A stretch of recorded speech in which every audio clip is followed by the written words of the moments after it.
Hi friends, எல்லாருக்கும் வணக்கம். நம்ம சப் இன்ஸ்பெக்டர் எக்ஸாமுக்கு எல்லாம் லாஸ்ட் டைமு நல்லா படிச்சுட்டு இருப்பீங்கன்னு நம்புகிறேன். இந்த லாஸ்ட் டைமில் நமக்கு எவ்வளோ படிக்கிறோன்றது முக்கியம் இல்லை, அதை விட எந்த அளவுக்கு நம்ம ரிவிஷன் பண்ணுறோம் அதுதான் முக்கியம். அதுதான் நம்ம எக்ஸாமில் அந்தளவுக்கு நம்மள ரோல் ப்ளே பண்ணும். ஓகேங்களா? முடிஞ்ச வரைக்கும் இது வரைக்கும் நம்ம நிறையா படிச்சிருப்போம். ஏன்னா நம்ம கால் ஃபார் எப்போ ஆக்சுவலாக ஒரு வருஷத்துக்கு முன்னாடியே நமக்கு எஸ்ஐ நோட்டிஃபிகேஷன் வரப்போகுதுன்னு சொல்லிட்டாங்க. சரிங்களா? நோட்டிஃபிகேஷன் வந்தது ஏப்ரலில் வந்தது, இப்போ டிசம்பர் வரப்போகுது. அதனால கிட்டத்தட்ட ஒரு 8 மாதத்துக்கு மேலே நோட்டிஃபிகேஷன் வெயிட்டிங் லிஸ்ட்டில் இருக்குது. நம்ம ஆல்ரெடி படிச்சுட்டு இருப்போம். இது வரைக்கும் எல்லாத்தையும் நம்ம படித்து வச்சிருப்போம். இப்போ இருக்கிற இந்த இன்னும் 20 டேஸ் இருக்குது. 20 நாளும் நம்ம என்ன பண்ணுறோம்னா படிச்சதை நல்லா ரிவிஷன் பண்ணணும். ரிவிஷன் பண்ணுறதுக்கு டெஸ்ட் போட்டு பார்த்து அதில் நம்மளுக்கு என்ன மிஸ்டேக் வருதுன்றதை நம்ம கண்டுபிடிக்கணும். அதுக்கு நம்ம என்ன பண்ணணும், ஒரே வழினா டெஸ்ட் போடுறது மட்டும்தான் அதுக்கு வழி. சரிங்களா? நீங்கள் 20 டைம் 30 டைம் எத்தனை டைம் படித்தாலும் சரி, நீங்கள் படிப்பீங்க, நல்லா தெரிகிற மாதிரி இருக்கும். படிக்கிறப்ப படித்து முடிச்சுட்டு போய் எக்ஸாமில் பார்த்தோம்னா இதுவா அதுவா தீஸ் ஆர் தட் அந்த ஒரு டவுட் வந்துடும். சரிங்களா? அந்த டவுட் நமக்கு இருக்கக்கூடாதுன்னா டெஸ்ட்டு ரொம்ப ரொம்ப ரொம்ப கம்பல்சரி. அதனால என்ன, இருக்கிற 20 நாள் முடிஞ்ச வரைக்கும் எந்த அளவுக்கு ரிவிஷன் பண்ண முடியுமோ, படிச்சதை ரிவிஷன் பண்ண முடியுமோ ரிவிஷன் பண்ணுங்க. டெஸ்ட் எந்த அளவுக்கு போட முடியுமோ, ஒரு படிக்கிற டைம் போக டெஸ்ட்டுக்குன்னு தனியாக டைம் ஒதுக்குங்க. டெஸ்ட்டுக்குன்னு தனியாக டைம் ஒதுக்கி அந்த இருக்கிற டைமில் டெஸ்ட் போட்டு அதை கரெக்ஷன் பண்ணி நம்ம என்ன தப்பு பண்ணுறோம், எந்த பிளேஸில் தப்பு பண்ணுறோம், எந்த டாப்பிக்கில் தப்பு பண்ணுறத கண்டுபிடிச்சி அதை நம்ம ரெக்டிஃபைட் பண்ணிட்டோம்னாலே நம்ம போகிற எக்ஸாமில் இந்த மிஸ்டேக்லாம் நம்ம பண்ணாமல் இருந்தாலே கண்டிப்பாக நம்ம செலக்ட் ஆயிடுவோம். சரிங்களா? எக்ஸாமை பொறுத்த வரைக்கும் பெருசாலாம் எதுவும் கேட்க போகிறது கிடையாது. நம்ம படித்ததை டே டு டேவில் நம்ம லைஃப்ன்றதை நமக்கு என்ன தேவையோ, நம்ம என்ன புரிஞ்சு வச்சுருக்கோம் அதை தான் அவன் கொஷினாக கேட்க போகிறான். சரிங்களா? அதை நம்ம அதுக்கேற்ற மாதிரி அதை புரிஞ்சுக்கிட்டு அந்த ப்ரீவியஸ் இயர் கொஷினுக்கு ஏற்ற மாதிரி நம்ம படித்தோம்னாலே போதும். புக்கில் இப்போ நம்ம 6th-லேருந்து 12th வரைக்கும் அட்டை டு அட்டை லைன் பை லைன் படிக்கிறதுலாம் ஒரு விஷயமே கிடையாது. படிச்சதுல இவன் மேலோட்டமாக தான் கேட்க போறான். நம்ம ப்ரீவியஸ் இயர் கொஸ்டின் எடுத்து பார்த்தாலே எந்த இதில் அவன் கேட்டிருக்கான், எந்த அளவுக்கு நம்ம கேட்டிருக்கான் நமக்கே தெரியும். அதை பார்த்தீங்கன்னா ரொம்ப சிம்பிளாக தான் இருப்பான். இப்போ மற்ற நம்ம டிஎன்பிசி எக்ஸாம் மாதிரினா ஒரே லெவல் எக்ஸாம், அதுக்கு டஃபாக கேட்குறான், அது வேற விஷயம். நமக்கு இன்னும் பிசிக்கல் இருக்கு, நம்ம இருக்கிறதுல அதிகம் பிசிக்கல் தான் டஃப். சரிங்களா? அதுக்கும் இப்போ டியூரேஷன் ரொம்ப கம்மியாக தராங்க. அப்படின்றப்ப இது கொஞ்சம் லிபரலாக தான் இருக்கும். இதுக்கு அடுத்து பிசிக்கல் இருக்கு, இன்டர்வியூ இருக்கு, மெடிக்கல் இருக்கு. அப்படின்றப்ப பேசிக்கா என்ன தேவை அதை மட்டும் தான் கொஸ்டினா அவன் கேட்க போறான். அதுக்கு நம்ம எப்படி ப்ரிப்பேர் ஆகிறோம் அதுதான் நமக்கு தேவை. அந்த இப்போ நம்மளுக்கு அங்கே எப்படி கொஸ்டின் வரப்போதோ அந்த மெத்தடை பேஸ் பண்ணி நம்ம ப்ரீவியஸ் இயர் கொஸ்டின்லாம் நல்லா அனலைஸ் பண்ணி நம்ம இப்போ ஒரு டெஸ்ட் பேஜ் ஒன்று அனௌன்ஸ் பண்ணியிருக்கோம் நம்ம இன்ஸ்டியூட் சார்பாக. அந்த டெஸ்ட் பேஜில் ஒரு 15 டெஸ்ட் கண்டக்ட் பண்ணலான்னு இருக்கும். டெய்லியும் தான். சரிங்களா? இருக்கிறது என்னமோ 20 நாள் தான், 1 விட்டு ஒரு நாள்னா அது செட் ஆகுது. டெய்லியும் ஏன்னா நம்ம இருக்கிற அந்த 20 நாளுமே நம்ம ரிவிஷன் தான் பண்ண போகிறோம். சரிங்களா? ரிவிஷன் பண்ணுறதால ஒரு நாள் ஃபுல்லாக ஒரு சப்ஜெக்ட் ரிவிஷன் பண்ணுறீங்களா, அடுத்த நாள் டெஸ்ட் எழுதுங்க, அதில் என்ன தப்பு வருதுன்னு பாருங்க. அடுத்து ரிவிஷன் பண்ணுறப்ப அதை ரெக்டிஃபை பண்ணிக்கலாம். அதே மாதிரி அடுத்த நாள் ஒரு சப்ஜெக்ட் அதை அப்படியே டெஸ்ட் எழுதுறோம், என்ன தப்புன்னு பார்க்குறோம், பார்த்துட்டு ரிவிஷன் பண்ணுறோம், டெஸ்ட் போடுறோம். டெஸ்ட்லேயே ஃபுல் டெஸ்ட் மாதிரி தான் எல்லாமே. இன்னைக்கு ஒரு நாளைக்கு ஒரு சப்ஜெக்ட்னா அந்த சப்ஜெக்ட் ஃபுல்லாக, அதுக்கப்புறமா நம்ம சைக்காலஜியில் பார்ட் ஏ பார்ட் பி தனியாக இருக்கு இல்லைங்களா, தமிழ் தனியாக, இங்கிலீஷ் தனியாக, சைக்காலஜி 40. இதே மாதிரி தான் எல்லா டெஸ்ட்டும் இருக்க போது. மொத்தம் ஒரு 15 டெஸ்ட் ஷெடியூல் நம்ம பார்த்துலாம். இந்த டெஸ்ட்டை பொறுத்த வரைக்கும் ரொம்ப யூஸ்ஃபுல்லாக இருக்கும். சரிங்களா? சும்மாலாம் எதுவும் சொல்லலை. கண்டிப்பாக நம்ம இது வரைக்கும் நடந்த எல்லா எக்ஸாமோடைய கொஸ்டின்லாம் அனலைஸ் பண்ணி அதில் எந்த அளவுக்கு கேட்குறான், ரொம்ப எந்த அளவுக்கு ரொம்ப டெப்த்தாகவும் இல்லாமல் ரொம்ப மேலோட்டமும் இல்லாமல் லிபரலாக கேட்குறான். சரிங்களா? அதனால் அதுக்கேற்ற மாதிரி நம்ம இப்போ பார்க்க போகிறோம். டெஸ்ட் பேஸ் ஷெடியூல்லாம் இப்போ பார்த்துடலாம். நம்ம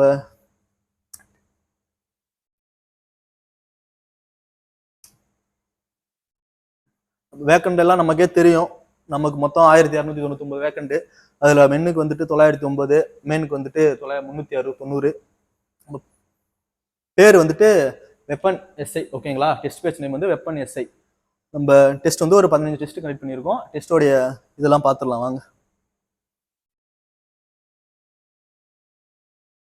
டெஸ்ட் ஆன்லைன் மோடு தான்ப்பா, ஆஃப்லைன் கிடையாது. நான் ஆஃப்லைனில் எல்லாருக்கும் டைம் இருக்கும்போதுலாம் தெரியல, ஒன்லி ஆன்லைன் தான். இருக்கிற கொஞ்ச நாள் 20 நாள் தான் இருக்குது. அதில் நம்ம ஆஃப்லைனில் போய் நம்மளால டெஸ்ட் எழுதி அதுக்கான டைமை நம்ம வேஸ்ட் பண்ண தேவையில்ல. அதுவும் இல்லாமல் எல்லாம் ஜாப்ல இருக்கவங்களுக்குலாம் நம்ம ஆன்லைன் தான் இப்போதைக்கு கரெக்டாக இருக்கும். சரிங்களா? அதனால ஆன்லைன் மூலியம் நம்ம யூஸ் பண்ணிக்கிறோம். எங்கள் ஜாப்ல இருக்கலாம், லீவ் கிடைக்காம இருக்கலாம், இல்லை டைம் வேஸ்ட் ஆகாமல் இருக்கும். முடிஞ்ச வரைக்கும் பார்க்குறோம், கொஸ்டின் பார்க்குறோம், டெஸ்ட் எழுதி பார்க்குறோம், அப்படியே இதுலேயே வச்சுக்கிறோம். முடிஞ்சால் பிரிண்ட் அவுட் எடுத்து எழுதுங்க. அதுக்கும் டைம் இல்லைனா ஃபோன்லேயே கூட எழுதி கரெக்டாக எழுதுங்க. மொத்தம் டெஸ்ட் நமக்கு டிசம்பர் 2ஆம் தேதி டெஸ்ட் ஸ்டார்ட் ஆகுது. சரிங்களா? அதில் ஃபர்ஸ்ட் டெஸ்ட் 2/12 ஃபர்ஸ்ட் டெஸ்ட். அதில் ஃபர்ஸ்ட் டாபிக் என்னங்கன்னா பாலிட்டி 6th to 10th.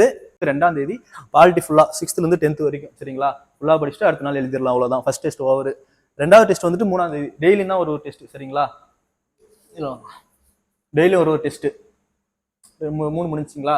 அடுத்து 4ஆம் தேதி ஃபிசிக்ஸ் 6th to 10th. முக்கியமாக நீங்கள் படிக்க மொத்தம் எத்தனை ஃபுல் டெஸ்ட் வருது பாருங்க. 5 ஃபுல் டெஸ்ட் வைக்கிறோம்ப்பா சரிங்களா. டாபிக் வைஸ் டெஸ்ட்லாம் போக இந்த 5 ஃபுல் டெஸ்ட். இந்த டெஸ்ட் நம்ம கரெக்டாக ஃபாலோ பண்ணி எழுதிட்டாலே ஓரளவுக்கு போதும்.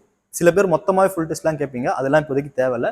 ஏன்னா அப்படி மொத்தமாக நீங்கள் படிக்கிறப்ப அந்த ஒரு பர்டிகுலர் சப்ஜெக்ட்ல இருக்க அந்த ஒரு இதை வந்து நம்மளால பண்ண முடியாது. இப்போ ஒரு எக்ஸாம்பிளுக்கு இன்னைக்கு ஒரு டெஸ்ட், நாளைக்கு ஒரு டெஸ்ட், ஒரு நாள் கேப் விட்டே நம்ம எழுதுறோம்னு வச்சுங்களேன். இன்னைக்கு ஃபுல்லாக ஒரு டெஸ்ட் எழுதுறீங்க, இருக்கிற எல்லா சப்ஜெக்ட்டும் அடுத்த நாள் படிச்சுட்டு அடுத்த டெஸ்ட் போய் எழுதுவீங்களா? அப்பெல்லாம் நம்மளால எழுத முடியாதுல்ல. அதனால டாபிக் வைஸே பார்ப்போம் சரிங்களா. ஒரு 10 டெஸ்ட் டாபிக் வைஸ், அதுக்கப்புறமா ஒரு 5 டெஸ்ட் ஃபுல் டெஸ்ட், இதுவே போதுமானது. இதை வந்துட்டு எல்லாத்துக்குமே 140 கொஸ்டின் தான், அதே மாடல் தான் சரிங்களா. அதனால முடிஞ்ச வரைக்கும் இந்த டெஸ்ட்டை நம்ம ஃபாலோ பண்ணி கரெக்டாக நீங்கள் முடிச்சுட்டீங்களே, அடுத்து இன்னும் ஒரு 16 வரைக்கும் போட்டிருக்கோமா, ஒரு 2 டேஸ் இருக்கு. அதில் வந்து கரண்ட் அஃபேர் ரெடி பண்ணி கொடுப்போம், பிடிஎஃப் அனுப்பிடுவோம். கரண்ட் அஃபேர் அதை கொடுத்துருக்கு, கரண்ட் அஃபேர் ப்ளஸ் இதெல்லாம் ரிவிஷன் பண்ணிட்டு இந்த கொஸ்டின் டெஸ்ட்லாம் ஒழுங்காக நம்ம அட்டன் பண்ணிட்டு போனாலே நம்மளால கண்டிப்பாக அங்கே போயிட்டு பாஸ் ஆக முடியும் சரிங்களா. ஏன் நல்ல மார்க்கே எடுக்க முடியும். நம்ம அங்கே என்ன தப்பு பண்ணுறோன்னா, எல்லாரும் படிக்கிறோம், எல்லாரும் போய் டெஸ்ட் எழுதுறோம், ஆனால் எல்லாராலையும் பாஸ் ஆக முடியல. ஏன் ரீசன்னு கேட்டிங்கன்னா, அங்கே போய் அந்த ஒரு பதட்டம், எக்ஸாம் இங்கே டெஸ்ட் எழுதி பார்க்காம இருக்குது, அங்கே டேரெக்டாக போய் எழுதிருக்கு. அப்படியே எழுதி பார்த்தாலும் இங்கே நம்ம எழுதுகிற டெஸ்ட்டை வந்து சரியாக கரெக்ஷன் பண்ணாமல், அதில் இருக்க மிஸ்டேக்கை கண்டுபிடிக்காம அப்படியே நம்ம அடுத்த டெஸ்ட் போகிறது. இதனால இது அப்படியே அங்கேயும் கோத்ரூ ஆகும் சரிங்களா. அதனால நம்ம அந்த மாதிரி பண்ணாமல் டெஸ்ட் படிங்க, டெஸ்ட் எழுதுங்க, கரெக்ஷன் பண்ணுங்க, தப்பை ரெக்டிஃபை பண்ணுங்க. அதுக்கப்புறம் அடுத்த டெஸ்ட் எழுதுறப்ப நமக்கு அந்த பிரச்சனையே வராதுப்பா சரிங்களா. இவ்வளோதான் நம்ம டெஸ்ட்டு.